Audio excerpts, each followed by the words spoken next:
Di saat Roy Suryo memamerkan ijazah S3-nya ke sana kemari, tahu kalian? Ada seorang lulusan asli UNJ memamerkan ijazahnya yang berbeda bentuknya dengan yang dimiliki Roy Suryo. Salah satu perbedaannya tidak ada cap emasnya itu. Nggak ada stempel emasnya itu. Sekarang yang jadi pertanyaanku, di antara kalian dua, yang mana yang asli? Aku nggak mau nanya yang mana yang palsu. Nanti kena jebak. Aku nanya yang mana yang asli. Langsung kita lihat ya, langsung kita lihat. Pak Roy Suryo ternyata tamatan dari UNJ. Terus ada yang bilang ijazah Pak Roy Suryo palsu. Dia langsung, kamu nanti saya laporin. Galak juga ternyata. Harusnya diperiksa forensik dulu. Dulu Pak Jokowi harus diperiksa forensik gitu. Nggak usah langsung, apa namanya tuh kalau anak sekarang? Nggak usah langsung, apa namanya? Apa yang nyekak-nyekak gitu. Lu satu hal yang berbeda terus langsung disekak. Apa namanya? Nah, karena gua ngelihat Bang Roy Suryo itu nampilin ijazahnya, gua penasaran. Gua juga anak UNJ soalnya. Gua tunjukin ya, gua tunjukin nih. Gua penasaran, gua tunjukin sama lu. Nih. Ya. Ini deh lu. Nih. Ini gua jelas ya logonya UNJ ya. Nah, nih. Beda kan? Tuh. Beda kan ya? Nah, bayangin Pak Jokowi kalau lihat perbedaan itu 1985. Nah, ini gua nih lulus 2012 nih. Tuh, beda kan ya? Ini ditutupin kali ya? Nanti data gua. Tapi yang pasti nih ijazah gua asli nih. Tuh, ada udah gua laminating nih. Tuh. S1 gua sebentar, S1 gua juga ada nih. Oke, ya. Nih. Tuh, ya. Kan nggak ada tulisan logo di sini kan? Nggak ada tulisan logo, beda ya? Ini gue tutup nih, muka gue nih ganteng nih. Nah, terus kalau iya pun biasanya ada tulis segini nih. Kalau program pasca sarjana nih begini nih. Tuh. Gini ada tulisannya begini nih. Ya enggak. Kalau ada perubahan ijazah karena dari tahun ke tahun, ya dimaklumi. Ayo, jangan galak-galak gitu ah. Pak Jokowi digeragotin 2 tahun tetap happy aja. Nanti malah ijazah gue lagi dibilang palsu. Panjang ini kayaknya episodenya. Panjang bang. Memang itu maunya kan. Mau panjang apa pendek? Lah kalau mau panjang kita panjangin. Ya. Jadi dia sudah menunjukkan ijazah dia ketika dia menjadi mahasiswa setelah lulus menjadi mahasiswa UNJ. Ijazah pasca sarjananya pun juga ya. Nah, jadi ya aku tidak mengatakan bahwasanya ijazahnya Roy Suryo palsu, enggak ya. Dan seperti yang dikatakan Bill ya, dia juga tidak menuduh ijazahnya Roy Suryo palsu, tidak. Ya kan begitu. Hanya saja kok bisa lulus? Kan begitu pertanyaannya si Bill. Sementara ada peraturan rektor mengatakan bahwasanya ketika ada mahasiswanya yang melakukan tindak pidana yang juga ditetapkan oleh pengadilan inkra ya, maka dia itu ya wajib untuk di DO, kan begitu. Itu yang jadi pertanyaan, bukan masalah ijazahnya palsu atau asli, kan begitu. Kalaupun ada 3 perbedaan atau 4 yang berbeda, UNJ masih ya katakanlah 2 tahun ganti model sertifikat, 2 tahun lagi ganti model sertifikat ijazah, 2 tahun lagi ganti model ijazah, apa namanya ijazah, ya terserah, nggak masalah. Ya itu dia, Bang bisa minta nomor HP ya.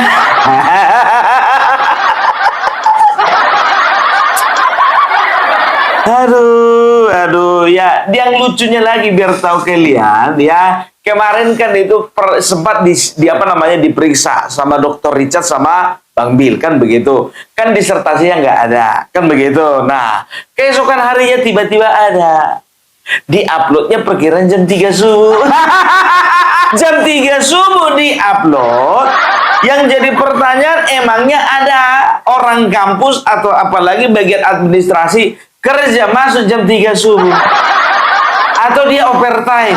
Dan dalam data yang ada kabarnya ya diupload pada jam subuh 3 ya 3.32 kalau tidak salah, itu berarti di luar jam kerja dari pegawai ya di UNJ ya, dan juga menjadi tanda tanya besar mengapa baru diupload, baru dihadirkan. Sebentar dulu Pak dosen, sebentar dulu. Kayaknya kalau untuk UNJ ini kita maklumi lah. Dunia di UNJ ini terbalik-balik. Mungkin jam kerja di sana dari jam 10 malam sampai jam 5 pagi. Dari jam 5 pagi sampai jam 10 malam itu libur. Off. Kok bisa begitu, Bung Parbel? Lah, kita udah tahu sendiri. Orang di sana pun juga wisuda dulu baru ujian. Maklumi aja lah Pak dosen. Jadi beliau ini, ya aku ambil videonya, beliau ini adalah Bapak dosen, aku gak perlu sebutkan namanya, tapi nama channelnya bukan partai politik, bagian dari YouTuber Nusantara. Jangan dibilang YouTuber Nusantara kaleng-kaleng, profesornya ada 3 orang di dalam YouTuber Nusantara. Kalian kira modelnya kayak Opung Parbela sama Grifana nih semuanya isinya YouTuber Nusantara? Mbak, ada yang intelek, ada yang intelek. Berbagai model. Itu makanya YouTuber Nusantara itu terhimpun ya menjadi sebuah kekuatan besar ya, makin lama makin ditakuti karena apa? Ya, kita bukan kaleng-kaleng, brother. Profesor ada 3, dosen ada 3. Bayangkan kalian, ada 3 dosen di YouTuber Nusantara ya, ada 5 orang yang jago bahasa Inggris. Kalau dekat-dekat biar tahu kalian ya, semua anggota YouTuber Nusantara itu ku bikin kursus bahasa Inggris gratis. Kalau dekat,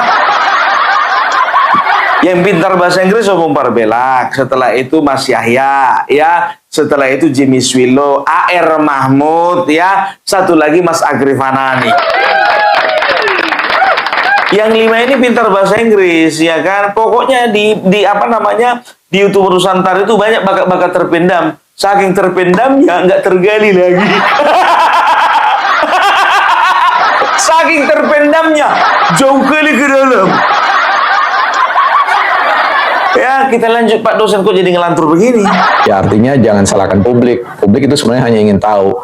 Dan yang berhak menjawab itu nanti bukan Mas Roy Suryo, tapi pihak kampus UNJ. Kenapa ada berkas yang di-upload pada jam yang bukan kerja ya? Kemendesakan apa yang kemudian menjadi pertimbangan sehingga harus segera selekas-lekasnya, secepat-cepatnya dalam tempo yang sesingkat-singkatnya Jakarta ya, tanggal berapa itu 15 Juli 03.32 ya, seperti itu. Dan itu kan menjadi sebuah penanda yang sangat telak bahwa any something wrong ya, ada sesuatu yang perlu untuk dieksplanasi, dijelaskan bukan oleh Mas Roy Suryo tapi oleh jadi perlu untuk pihak UNJ tolong klarifikasi pertanyaan ini bukan kepada Mas Suryo ya. Tolong Bapak dosen ini jangan disomasi ya. Beliau bertanya, sama kayak Opung Parbela ini, semuanya ini masih diduga. Semua ini masih diduga, tenang aja kalian. Aduh ya. Jadi bisa dikatakan ya bahwasanya ada kejanggalan-kejanggalan. Diduga ada kejanggalan karena apa? Yang pertama, disertasi tadinya kosong, yang kedua tiba-tiba berisi, yang kedua diisinya jam 3 pagi, diuploadnya. Sementara jam 3 pagi nggak tahu aku apa ada shift-shiftan karyawan jam 3 pagi di UNJ. Nggak tahu kita, apakah kawan sip-sipannya kuntilanak, nggak tahu juga. Baru yang berikutnya, nama Roy Suryo ketika diperiksa ya di laboratorium online, laboratorium perpustakaan online ya, online library daripada UNJ itu ya, diperiksa oleh Dr. Richard dan juga siapa namanya Bill ya, nggak ada kan begitu. Tiba-tiba bisa ada. Ternyata keajaiban bukan hanya terjadi di kejaksaan, ternyata di UNJ juga terjadi keajaiban gitu loh. Ya, karena apa? Di kejaksaan dari tersangka jadi saksi jadi tersangka lagi. Di UNJ tadinya nggak ada, tiba-tiba ada. Nah, kemarin ya aku melihat postingan daripada Joshua Sinambela tetap meragukan apa yang terjadi di UNJ. Empat ini yang kita temukan ternyata ada 90% itu tingkat plagiarismenya itu terdeteksi. Dan kalau memang terbukti Anda adalah seorang plagiat, maka dari ini juga rektor bisa mencabut gelar Anda sebagai seorang doktor. Minta maaf Mas, kebenaran tetaplah kebenaran. Silakan Anda perjuangkan kebenaran Anda. Kita baca ini statusnya Joshua Sinambela ya. Jadi apa yang beliau dan teman-teman termasuk juga yang kami lakukan penelusuran terkait hasil dari disertasi miliknya Mas Roy diduga menggunakan disertasi yang nampaknya plagiat. Terdapat dugaan kuat bahwa disertasi saudara RS merupakan hasil plagiarisme. Hal ini didasarkan pada hasil pengujian dari berbagai perangkat deteksi plagiarisme dan Turnitin seperti yang tertera pada gambar. Jadi ada gambar berikut. Selain status kemahasiswaannya yang dinilai melanggar peraturan rektor karena berstatus sebagai terpidana berkekuatan hukum tetap inkrah, keabsahan karya ilmiahnya pun patut dipertanyakan.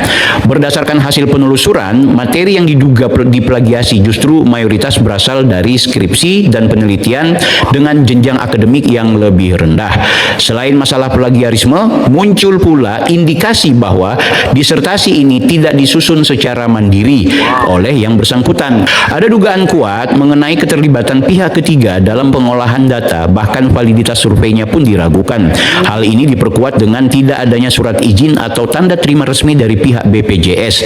Nah, beliau meneliti tentang BPJS, guys. Menarik ya, pakar telematika, tapi yang dibahas soal BPJS. Unik menurutku. Yaitu BPJS selaku objek penelitian. Berbeda dengan standar penelitian di UNJ yang mewajibkan lampiran surat izin survei resmi dari lembaga terkait. Nah, saudara RS ini hanya melampirkan surat keterangan yang dibuatnya sendiri tanpa tujuan instansi BPJS yang jelas ya. Nah, Anda lihat bab 4 ini yang kita temukan ternyata ada 90% itu tingkat plagiarismenya itu terdeteksi. Oke ya. Ini yang menurutku perlu dievaluasi. Nah, ada 7% yang kurang lebih sama dengan karya tulis yang lain. Di bab 3-nya justru 80% apa 89% bab 3 ini. Ya 40% perubahan kecil, 20% sama dengan karya tulis orang lain. Gitu. Ini adalah data dari skripsi, Anda bayangkan. Jadi ini disertasinya Mas Roy Suryo ternyata persis sekali dengan data yang ada di skripsi. Jadi dia copy paste. Nah, ini ya plagiat, guys. Sangat-sangat dianggap sebagai tindak pelanggaran akademik yang kemudian konsekuensinya harus dicabut gelar doktornya. Diduga.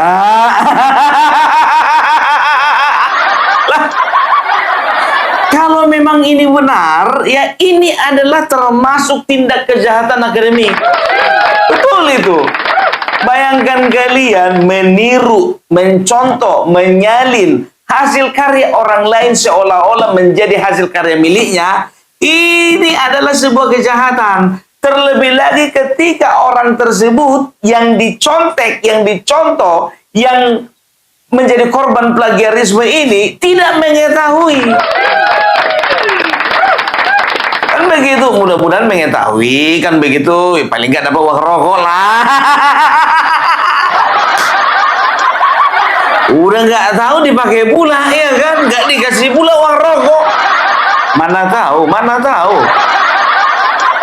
Kita kan udah tahu kan, kalau Roy Suryo kan sekarang lagi kesusahan ekonomi. Kata supirnya, mantan supirnya bilang katanya nggak ada kerjaan yang lain selain ngisi acara di TV-TV. Padahal aku mikirnya begini, ngisi acara di TV ya. Aku pernah ngawanin kawan ya, ngisi acara di televisi. 2 kali dia ngisi acara di televisi, ya kan? Sekali ngisi cuma 750.000. 750.000, ya kan? Kalau misalnya dapat 2 satu hari 2, ya kan? Satu hari 2, 750.000, 1,5 juta, kan begitu. Nah, kalau misalnya kali 3, kali 30, katakanlah dia tiap hari nongol di TV. Tiap hari loh. Misalnya tiap hari nongol di TV. Acara mana itu yang bisa tiap hari nongol di TV, ya kan? Kalau acara-acara pagi-pagi ambiar, bisa jadi, kan begitu kan? Nah, tapi kalau acara-acara kayak rakyat bersuara, mana mungkin tiap hari, ya kan acara ini diadakan kan begitu ya. Kalau misalnya dia 1,5 juta dikalikan 30 hari, katakanlah nggak ada liburnya, dia nggak ada istirahatnya. Kalian tengok aja kan, badannya capek, lemah, lunglai, nggak ada istirahatnya. Karena ngisi acara terus di TV tiap hari, sehari dua. Mana tahu. Jadi kalau misalnya sehari dua, ya itu artinya dia bisa mendapatkan uang sekitar hampir 50 juta. Bayangkan loh, sekelas menteri, mantan menteri cuma dapat 50 juta sebulan. Aduh, ya tahu kayak gitu kan calonkan diri kemarin jadi presiden. Berapa tahun Mas mantan menteri Mas? Tapi apapun ceritanya, mari kita sama-sama hargai ya, dan juga hargai jeripayahnya Roy Suryo. Paling enggak dia udah berusaha mengeluarkan ijazahnya yang sudah lama tertahan. Dengar kabar katanya ya, waktu Bang Bil itu melaporkan ke Polres Jakarta Selatan, dia kan katanya dia nggak ambil ijazah itu karena ada masalah administrasi. Ada yang belum diselesaikan katanya ya.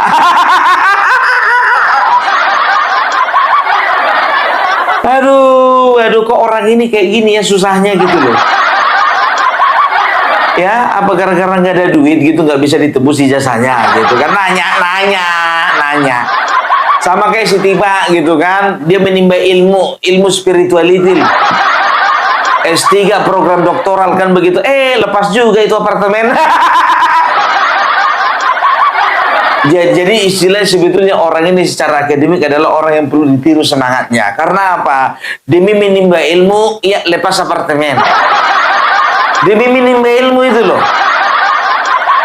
Gak perlu lagi yang namanya bayar utang. Nah, kalian tahu ya, sorotan daripada Dian Sandi mengatakan bahwasanya seperti ini ya. Mas Roy itu dia orang Jogja. Bapak Joko Widodo lulusan dari UGM Jogja. Sampai saat ini dia belum mampu menemukan satu orang saksi pun yang membuktikan Bapak Joko Widodo tidak kuliah di Jogja. Sampai ke saat ini dengarkan ini. Pak Roy Suryo ini kan orang Jogja ya. Bersekolah, berkuliah S1, S1, S2 itu di Jogja.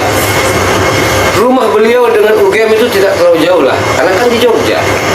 Masa orang yang bertahun-tahun di Jogja tidak dapat menemukan satu saja yang menjadi saksi bahwa Pak Jokowi itu tidak lulus kuliah? Satu saja yang akan menjadi saksi mereka. Tidak ada mereka temukan. Yang ada mereka hanya membahas soal kumis, membahas mereka soal potongan rambut, kacamata. Itu kan tidak substansial. Tapi fakta-faktanya mereka tidak bisa tampilkan sampai hari ini. Tidak pernah mereka bisa membuktikan, menghadirkan saksi bahwa ada salah satu dari teman Pak Jokowi atau orang yang berkuliah dari kurun waktu tahun 1980 sampai tahun 1985 sesuai dengan masa kuliahnya Pak Jokowi, dihadirkan sebagai saksi bahwa Pak Jokowi tidak lulus kuliah. Tidak ada satupun. Iya. Bayangkan, ada ribuan orang yang berkuliah itu. Satu saja tidak ada. Padahal Pak Roy Suryo ini rumahnya di Jogja, sekolah di Jogja, S1 di Jogja, S2 pun di Jogja. Tidak ada itu sampai hari ini. Itu. Mas, ketika tadi udah prediksikan seperti ini, Mas Dian sendiri berarti sudah tahu dong Mas langkah apa yang akan dilakukan untuk menamengi diri Mas Dian yang sekarang saat ini kan disebut terus ya. Kalau saya tidak ada, dari awal sampai hari ini saya tidak pernah meminta bantuan siapapun. Saya dipanggil kepolisian dan nanti akan bersidang di pengadilan. Saya tidak pernah meminta bantuan apapun. Saya tidak ada tameng apapun. Saya hanya berpegang pada satu hal. Saya menyampaikan apa adanya. Saya akan sampaikan apa yang disampaikan oleh Pak Jokowi kepada saya, maupun saya akan menyampaikan fakta-fakta yang saya dapatkan tentang Pak Jokowi. Itu saja kalau saya. Mas, ini kan Tadi Mas Dian bilang bahwa mereka sudah juga melihat ada emboss, ada garis merah segala macamnya kan. Itu kan yang Mas Dian upload ya. Bukan. Yang saya upload itu memang mungkin tidak terlihat. Karena dari data yang awalnya berkapasitas atau ukuran sekian sangat besar, ketika dia diposting di sosial media, dia akan mengalami kompresi, akan mulai penurunan size yang hanya berjumlah, menurut keterangan Pak Rusyo yang menurut dari akun saya, itu hanya 76 kilobyte. Yang berarti 76 kilobyte itu akan menghilangkan banyak sekali detail di dalam foto yang saya posting. Makanya ada kehilangan emboss, kehilangan watermark dan lain-lain. Tetapi ketika mereka melihat secara nyata, Gugurlah semuanya itu. Ketika mereka melihat secara nyata tanggal 15 Desember 2025, ya, ketika ditunjukkan ya ijazah itu yang asli, ternyata ada embossnya, ada watermark. Maka mereka beralih kepada kumisnya, kacamatanya, rahangnya, dagunya.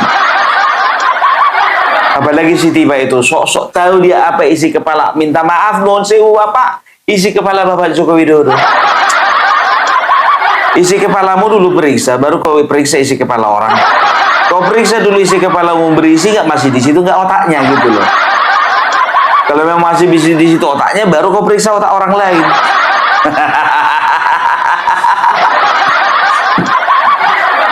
Aduh, ya. Kalian sudah lihat bagaimana ya kejanggalan-kejanggalan, bukan kejanggalan sih, tapi lebih tepatnya daripada kekurangan-kekurangan daripada tim hukumnya Siti Pas selama persidangan, kan begitu. Mereka tampak sekali tidak mempersiapkan diri, ya, mulai dari tidak adanya bukti, ya, setelah itu mereka minta BAP, ya, dan lain sebagainya, ya, nampak kali mereka kurang ilmu. Makanya berapa kali ditegur hakim, berapa kali ditegur CPU. Kan begitu. Begitu juga peradilannya Roy Suryo. Yang pertama memang betul, ya kan, bahwasanya mengatakan ya dia itu ya penahanan dan juga penangkapannya bermasalah. Kan begitu menurut hakim. Sudah memenangkan ya permohonan daripada Roy Suryo, kan begitu. Yang kedua katanya penetapan tersangka. Sampai sekarang udah ada kabarnya dari Roy Suryo, kalian dengar? Udah kalian dengar apa hasilnya? Yakin kalian ya kemenangan-kemenangan kecil yang mereka akan umbar sedemikian rupa ya seolah-olah itu kemenangan besar. Tapi kekalahan besar mereka akan tutupi seolah-olah itu kekalahan kecil. Kebiasaan mereka seperti itu. Dan tahu nggak kalian ya, si Rismon dan juga Jamada Girsang membuka sedikit ya di sebuah podcast ya, mengatakan bahwasanya sebetulnya ya ini adalah ulah daripada salah satu pengacara, kan begitu ya. Pengacaranya siapa namanya? Pokoknya inisialnya RH, kan begitu. Nah, RH ini mencatut nama Dasko.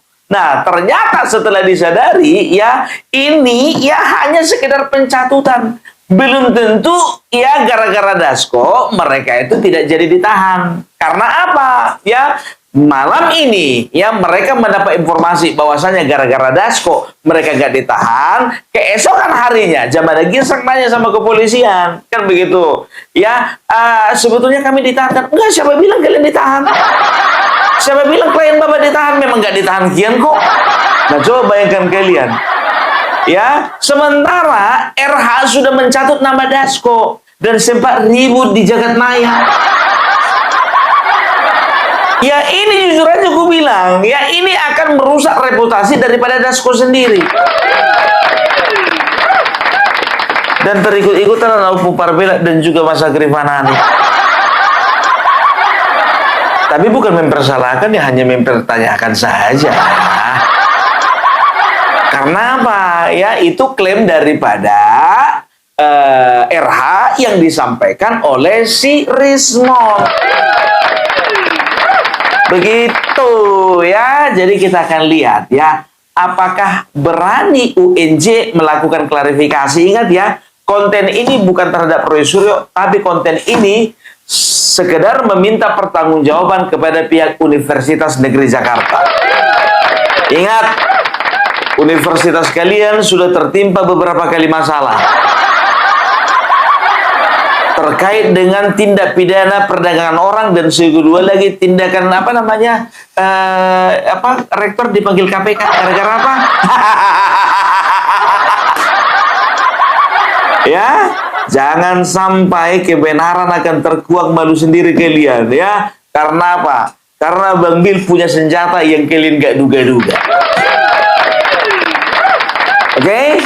Jadi kita doakan saja supaya semuanya ini bisa clear ya, supaya kita bisa tahu ya bahwasanya ijazah siapa yang bermasalah. Ijazahnya Roy Suryo atau ijazahnya Bapak Joko Widodo. Yang bermasalah seolah-olah dibikin tidak bermasalah, yang nggak bermasalah seolah-olah dibikin bermasalah. Indonesia itu seperti itu. Oke? Dan ku bilang sama kalian pada akhir katanya ya, ini semua adalah dugaan. Loh kok begitu Bung Bar bilang? Biar jangan kena somasi. Harus pandai kita.